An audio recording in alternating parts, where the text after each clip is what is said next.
सामान्य काल के 60वें रविवार का पाठ हम प्रत्येक जन को बताता है कि ईश्वरीय विधान नए विधान की प्रजा के अंतर में अंकित है। इसलिए आज प्रवक्ता ग्रंथ अध्याय 15 पद संख्या 15 से 20 कहता है कि ईश्वरीय आज्ञा पालन हमारे इरादे पर निहित है। भलाई और बुराई का चयन हमारे नियत पर है। इसलिए आदम और हव्वा ने ईश्वरीय आज्ञा भंग कर बुराई को चुना। फलस्वरूप हमारे जीवन में मृत्यु आई। यह जानकर हम दुखी होते हैं, यह सोचकर अफसोस जताते हैं कि हमारे पूर्वजों ने क्या किया है। लेकिन संत पौलुस रोमियों के पत्र अध्याय 3 पद संख्या 23 में स्पष्ट कर देते हैं कि सबों ने पाप किया और सब ईश्वरीय महिमा से वंचित हो गए। हम भी उसी दशा में हैं, हमारे पूर्वजों की दशा में हैं। इसलिए हम भी कृपा से वंचित हैं।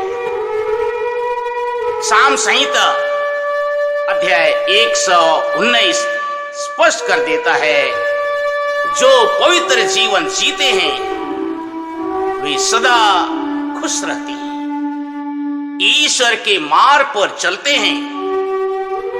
उनकी आज्ञाओं का पालन करना उन्हें आनंद देता है।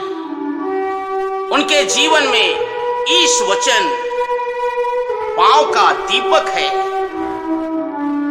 ईश्वरीय ज्योति उनके जीवन मार्ग को प्रशस्त कर देता है, स्पष्ट कर देता है। साम संहिता कि बाइबल पढ़ना, बाइबल सुनना, दूसरों को सुनाना पर्याप्त नहीं है। वचन को अपने जीवन में अमल करें। या हमारे जीवन को प्रति पल संचालित करे, जिससे स्वतः हम अपने जीवन में भलाई और बुराई, सत्य और असत को पहचान कर चयन कर सकें, निर्णय कर सकें। संत मत्ती के सुसमाचार अध्याय 5 पद संख्या 17 से 37 की पृष्ठभूमि को जरा आपको बताऊं। लोग यीशु ख्रीस्त को नया मूसा समझने लगे थे। सोच रहे थे यीशु ख्रीस्त संहिता और नबियों के नबूवत को रद्द करने आए हैं। लेकिन यीशु ख्रीस्त धर्म ग्रंथ के ज्ञाता अच्छी तरह जानते हैं कि संहिता और नबियों का लेख मनुष्य को ईश्वर के साथ, पृथ्वी को स्वर्ग के साथ, मनुष्य को मनुष्य के साथ जोड़ने में अहम कड़ी है। बिगड़े हुए रिश्ते के नवनिर्माण में महत्वपूर्ण भूमिका निभाती है। इसलिए लोगों के सोच को दुरुस्त करते हुए यीशु ख्रीस्त ने कहा, मैं संहिता और नबियों के लेख को रद्द करने नहीं आया हूं, परंतु उनको पूरा करने आया हूं।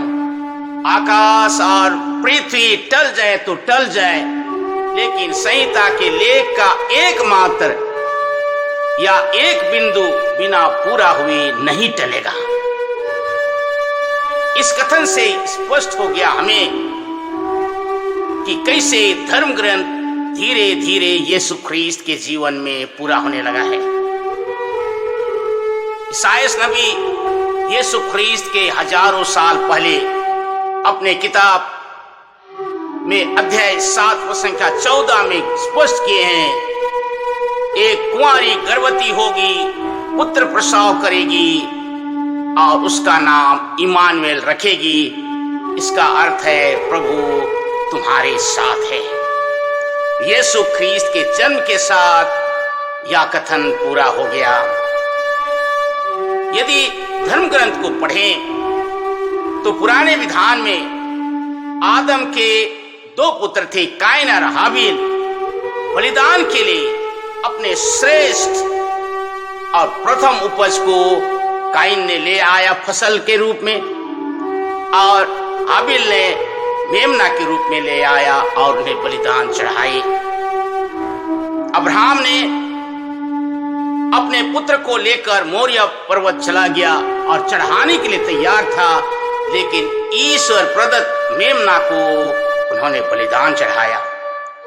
महापुरोहित मिल्कीसेदेक रोटी और दाखरस को मंदिर में चढ़ाया। कहें तो ये अपूर्ण बलिदान था, लेकिन यीशु ख्रीस्त ने कलवारी की वेदी पर बलि का दान स्वयं चढ़ाया और अपने आप को अनंत बलिदान बना दिया।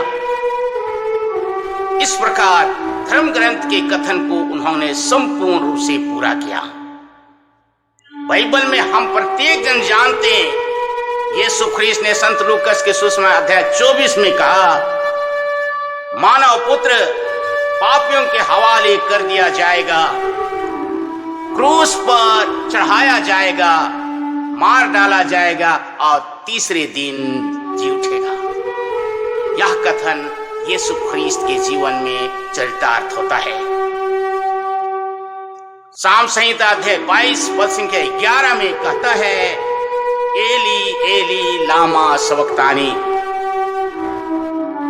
दोपहर से तीसरे पहर सारा प्रदेश में अंधेरा छाया रहा।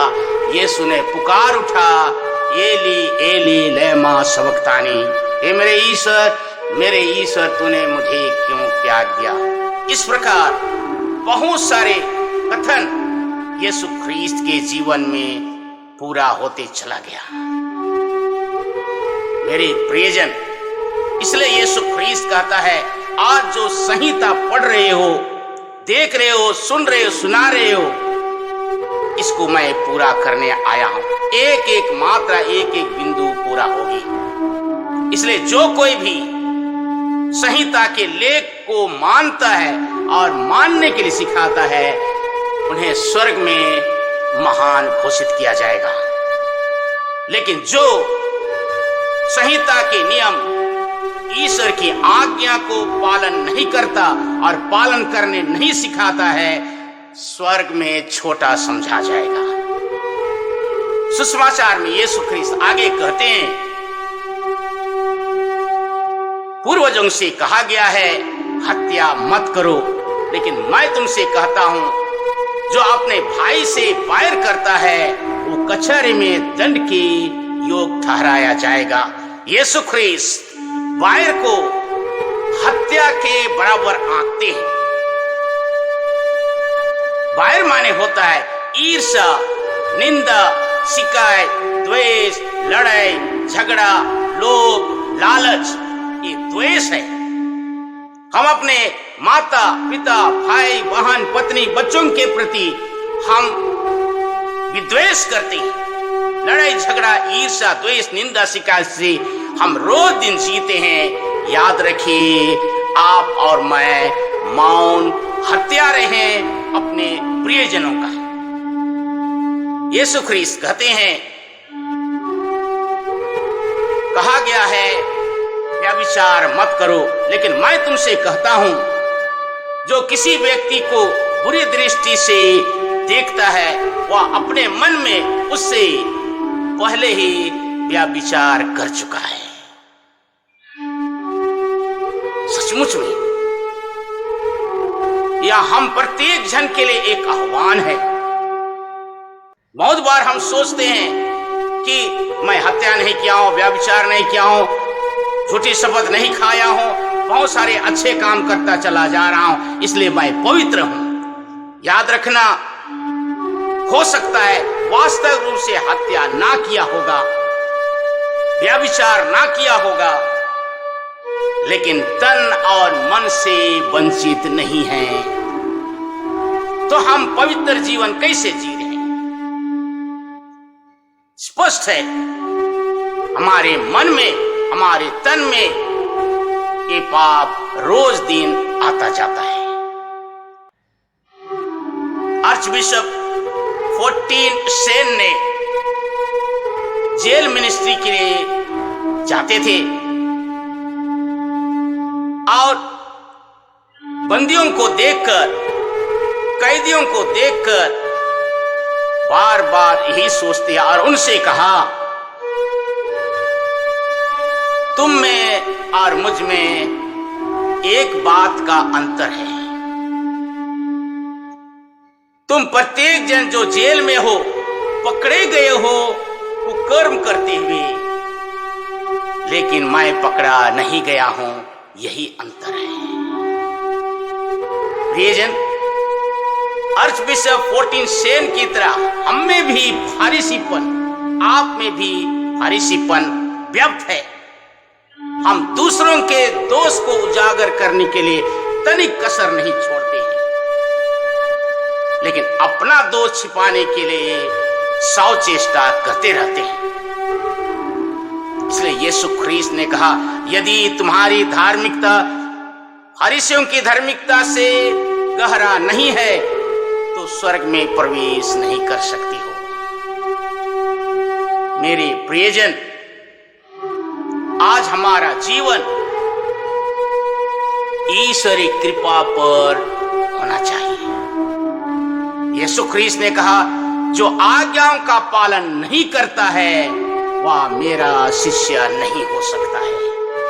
आइए इस सप्ताह जरा सोचें कि आज्ञा पालन या संहिता या नबियों का नबूवत हमारे जीवन की रोशनी हो।